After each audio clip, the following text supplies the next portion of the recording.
Hello friends, welcome to Pebbles. நான் உங்கள் கோபி செட்டிப்பாளையம் சுதா. நம்ம இன்னைக்கு செய்ய போகிறது மேகி போகா கட்லெட். அதாவது ஒரு கப் அளவுக்கு நம்ம அவல் எடுத்துக்கலாம்.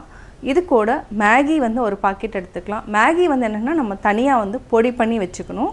இது கூட மசாலாலாம் ஆட் பண்ணி செய்ய போகிறோம். வாங்க எப்படி செய்கிறதுன்னு பார்க்கலாம்.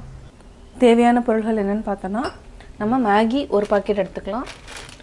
இது கூட ஒரு 150 கிராம் அவல் எடுத்துக்கலாம். இந்த அவல் வந்து 2 டைம் வாஷ் பண்ணிவிட்டு நான் வந்து ஊற வச்சுருக்கேன். இப்போ பார்த்திங்கன்னா நல்லா சாஃப்ட் ஆகிடுச்சு. தண்ணி ஊற்ற வேண்டாம், ஜஸ்ட் வாஷ் பண்ணாவே இது வந்து லேஸ் அவல் தான் நம்ம எடுக்கணும். இதை வந்து நம்ம ஒரு பவுலில் வந்து கொட்டிக்கலாம். மேகி ஒரு பாக்கெட் எடுத்துட்டோம். இதை வந்து நல்லா பிரேக் பண்ணிவிட்டு இதை வந்து மிக்சியில் வந்து அடித்து வச்சுக்கலாம். அதாவது என்னன்னா பேஸ்ட் மாதிரி அரைக்க வேண்டாம், ஜஸ்ட் கொரகொரன்னு அரைச்சிக்கலாம். நம்ம அவல் வந்து ஊற வச்ச அவலை கொட்டிக்கலாம். இது கூட உருளைக்கிழங்கு, இது வந்து என்னென்னா 3 உருளைக்கிழங்கு நான் வேக வச்சு எடுத்து வச்சுருக்கிறேன். இதையும் நம்ம கொட்டிக்கலாம். ஃபஸ்ட்டு இது ரெண்டையும் நல்லா மசிச்சுட்டு அதுக்கப்புறம் நம்ம வெங்காயம் குடமிளகாய் எல்லாமே ஆட் பண்ணிக்கலாம். இதை நல்லா மசிச்சுக்கலாம்.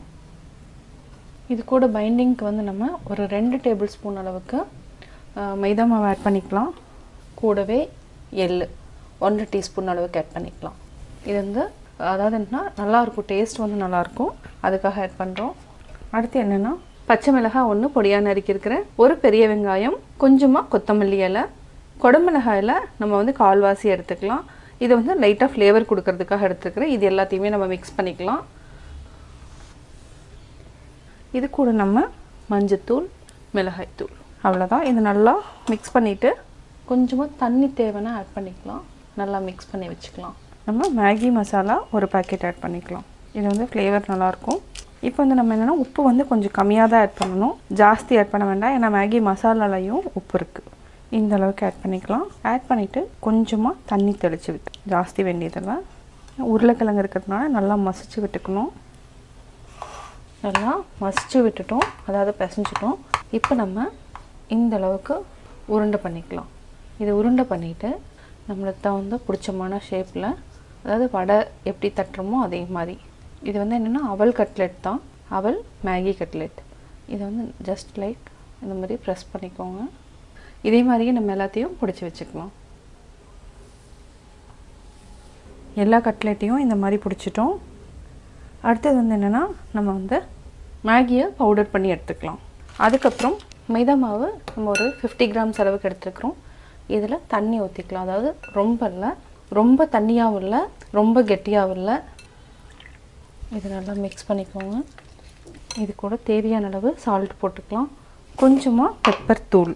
இது ரெண்டையும் போட்டு நல்லா மிக்ஸ் பண்ணிக்கலாம். இது எதுக்குன்னா அந்த கட்லெட்டை வந்து நம்ம டிப் பண்ணிவிட்டு மேகி வந்து பொடி பண்ணிவிட்டு அதை நல்லா ஸ்ப்ரெட் பண்ணிவிட்டு டீப் ஃப்ரை பண்ணிக்கலாம். நம்ம நூடுல்ஸை வந்து மிக்சியில் அடிச்சிட்டிங்கன்னா என்ன ஆகுனா, அதாவது அரிசி மாதிரி இருக்கும், அரிசி குருணை மாதிரி இருக்கும். இதை வந்து நம்ம ஒரு பிளேட்டில் வந்து ட்ரான்ஸ்ஃபர் பண்ணிக்கலாம். உங்களுக்கு பார்த்தீங்கன்னாவே தெரியும், இந்த மாதிரி இருக்கும்.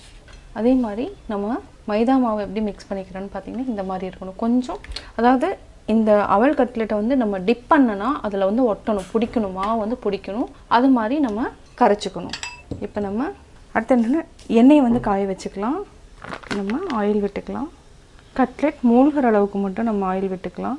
இப்போ நம்ம ஒரு கட்லெட் எடுத்துக்கலாம். இதில் நல்லா டிப் பண்ணிக்கலாம். பார்த்திங்கன்னா நல்லா பிடிக்குது. இதை அப்படியே இது பண்ணிவிட்டு நூடுல்ஸ் இதில் அப்படியே ஆட் பண்ணிக்கலாம். இதே மாதிரியே நம்ம எல்லாத்தையுமே பிடிச்சி வச்சுக்கலாம். அப்போ தான் ஈஸியாக இருக்கும். இப்போ நம்ம டீப் ஃப்ரை பண்ணிக்கலாம். இப்போ ஒன்றா போட்டுடலாம். சிம்மில் வச்சுக்கோங்க, ஹை ஃப்ளேமில் வைக்க வேண்டாம். நம்ம 4 போட்டு எடுத்து நல்லா டீப் ஃப்ரை பண்ணி எடுத்துக்கலாம்.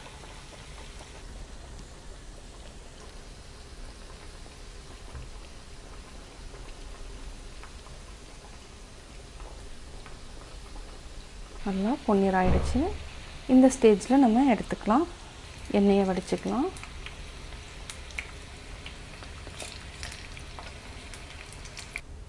எண்ணெய் லைட்டாக வடிட்டோம், அதுக்கப்புறம் எடுத்துக்கலாம்.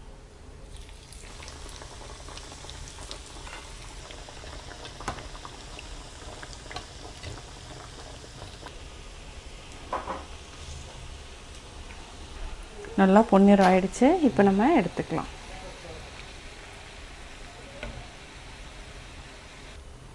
இப்போ ஆஃப் பண்ணிக்கலாம். சுவையான மேகி அவல் கட்லெட் ரெடி. மேகி போகா கட்லெட் எப்படி செஞ்சேங்கிறத பார்த்தீங்க. கட்டாயம் இது வந்து என்னென்னா ரொம்ப டேஸ்டியாகவும் இருக்கும். அதாவது குழந்தைங்க வந்து விரும்பி சாப்பிட்ற மாதிரி தான் நான் செஞ்சுருக்கிறேன். நீங்களே வீட்டில் ட்ரை பண்ணி பார்த்துட்டு உங்களுடைய கமெண்ட்ஸ் எனக்கு சொல்லுங்கள். பிடிச்சிருந்தால் லைக் பண்ணுங்கள், சப்ஸ்கிரைப் பண்ணுங்கள். அது மட்டும் இல்லாமல் லைக் பண்ணுங்கள், ஷேர் பண்ணுங்கள்.